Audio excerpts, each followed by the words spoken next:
Hello and welcome back to Lighty Productions. Here we are back in Durban. I was in Johannesburg for the past, I think, 4 or 3 days. I don't like Johannesburg. Yeah, here's some pictures.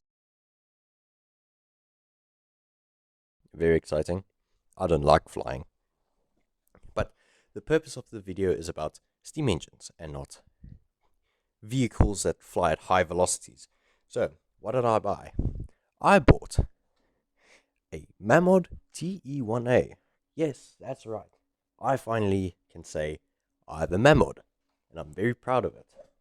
And it's bloody cool. A lot chunkier than I expected. I expected it to be this tiny, puny little thing, but it is this big, bulky thing. Oh, I almost fell off my chair there. Whoopsie. Okay, so what's wrong with it? Well, there's no scuttle, there's no fire tray, there's no steering thingy, there's no canopy, and there's no drive band. But the worst of all is the safety valve does this funky little thing. Okay. Mamod fans will note that there's no spring, so you don't hold any pressure. So, gonna have to rectify that. Also, the wheels have this funny little feature. Bluetooth steering. Yes, very revolutionary. I intend to restore this thing into running order. As for the patina, I quite like it. The paint isn't original, so I will redo that. Also, this isn't a TE1A, this is a TE1AK.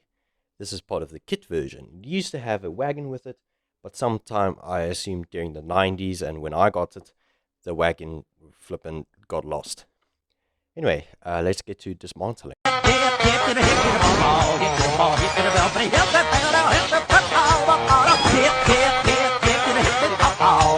I should also add that I've never seen a Mammoth before in person. Never mind a traction engine. Well, what they used to make. Speaking of used to make, they recently shut down. Very sad, very depressing. A lot of tears from me, even though I've never seen one of their engines in person before. Except now I have, as I have one of their finest models. The fact that this is a kit really helps me a lot. So, why does it help me? Well, usually the firebox and sight glass is held together with pop rivets. I don't have a pop rivet gun thingy, so yeah, the fact that this is held together by nuts and bolts, that is excellent. I can do that.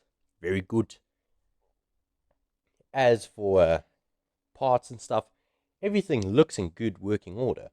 A lot of soot in the firebox. I think they just used regular firelighters instead of hexamine tablets, as those things are impossible to get here. Even before it was deemed illegal to have it. However, let's just get going. So, the first thing we want to do is, as you can see here, there is a screw here and here. We're going to have to dismantle these two to take out the boiler barrel, as well as take off the main steam, as well. You don't want the piping to come off. So also take off the whistle. You're probably saying, oh, why are you taking it apart? Just leave it as it is. Well, all the screws are loose. I'm afraid of it just dropping to pieces while running it. Also, the boiler is, well, green inside. It had 30-year-old water in it. Very exciting. So let's get to it. I should also add that it is a very good idea to get a tray to put the stuff. I use this thing, as I can divide all the parts and bits and pieces to where they are located on the engine. Here is everything that will be at the back, and here at the front is where everything would be, well, at the front. So, what we're going to do is, the first part here, we're going to put it right there, and everything here will be in a certain order. And this is the part where I realize that I am not following my word. I'm having a stroke here. Because I discovered that the thread size on the D45's safety valve and the thread size used on the TE1AK here is the same. This safety valve is fully functional and blows off at the same pressure. So, how about let's steam for the first time in probably 30 years this engine. This is very exciting. I haven't had the honor of lighting up a brand new steam engine, well, basically a brand new steam engine. It's such a long time. Last time was this thing. So, let's get to it. Also, before you tune me that, this boiler isn't safe. Well, there's a video of the guy that owned this engine running it on like 5 bar of compressed air. Whoopsie. As far as I'm aware, this boiler blows off at 1.5 bar. The D415 and this thing works at about the same pressure. However, since we know that won't explode because the guy pumped 5 bar into it, it should be perfectly fine. Worst case scenario, we have a few leaks. For the time being, I'm going to go without the microphone. Good news and bad news. The good news is this thing is thoroughly lubricated when it was running. Very minimal wear. I can barely feel any scoring on the surfaces. What's the bad news? Well, the oil has dried up and is stiffer than a... What joke can I put here? That isn't inappropriate. Stiffer than a pudding. There we go. So we're just going to take off that old oil. Ooh, did you hear that? Very excellent. Means that this thing might have a darn chance of working. I'm just wiping off all the old stuff, as it could maybe potentially cause problems. Now the guy has ran it on, like I said, like 5 bar, which is ridiculous. He didn't steam it. Okay, now that we have all that yucky oil off, we can now put nice fresh oil on. Don't know if you can see me now. And drop that. Just a little bit. I need to wipe off my oil can. Ooh, that's nice and smooth. That is excellent. Very excellent. Now getting this trunnion pin on is going to be very interesting. Cut back to that. Now you might note how green the water side glass is. Yeah, so I hope when steaming this thing, all the yucky haha bits will just foam out. The boiler really isn't scaled up. I think this is basically a brand new engine. Another thing is, I don't know where the spring is for the safety valve. It just kind of warped into the back rooms.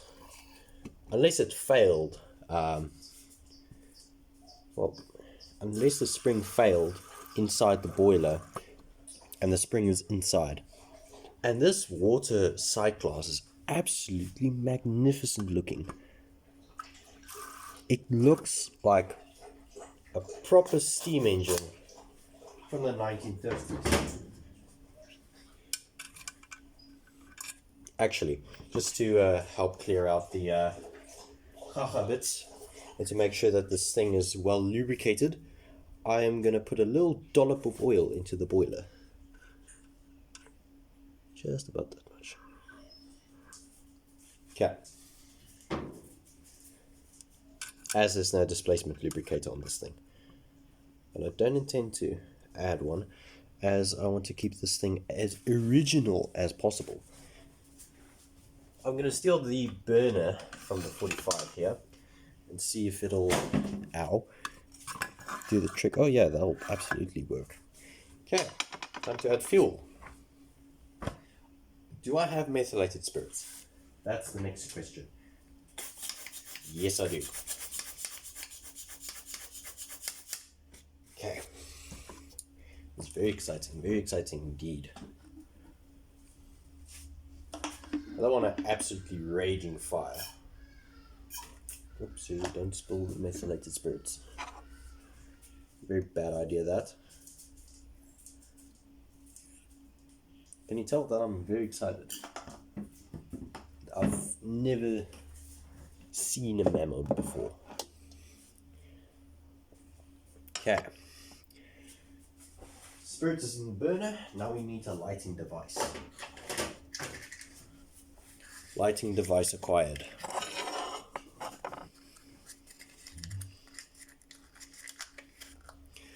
There's water in the boiler. Everything's good shut. Let's put the thing into mid gear. Verdomde virretjies wat nie wil trek nie. Daar's hy. I think this burner is leaking slightly. There we go. First fire in probably 30 years. This is most excellent. And as Mamod fashions go, of course you spill a little bit of methylated spirits. A man on YouTube, Mr. David, I'll have a link in the description for his channel. He told me a Mamod isn't a Mamod if it hasn't at least almost burnt down once. Mr. David, you're scaring me. I've got to say, it is a very vocal boiler.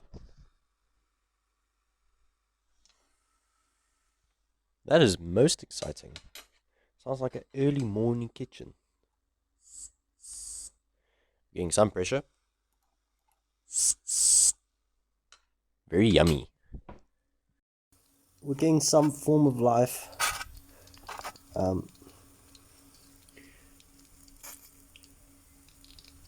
to see how this thing... Wow. That is marvelous.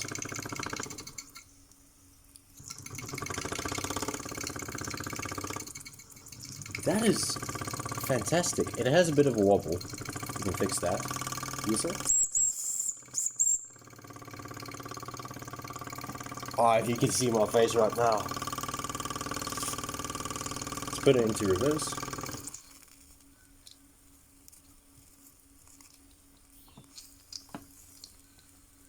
I'm not sure if reverse is going to happen or not. Technical difficulties.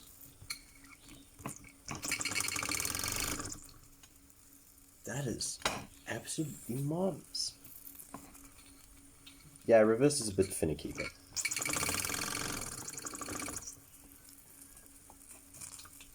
but still, that is... I didn't expect it to run. Let's just run it on forwards. The fact that this thing is refusing to move a bit... Oh dear. The problems are arising.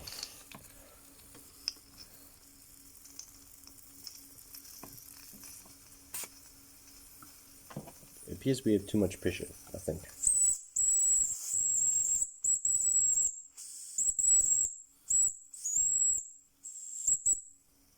Marvelous.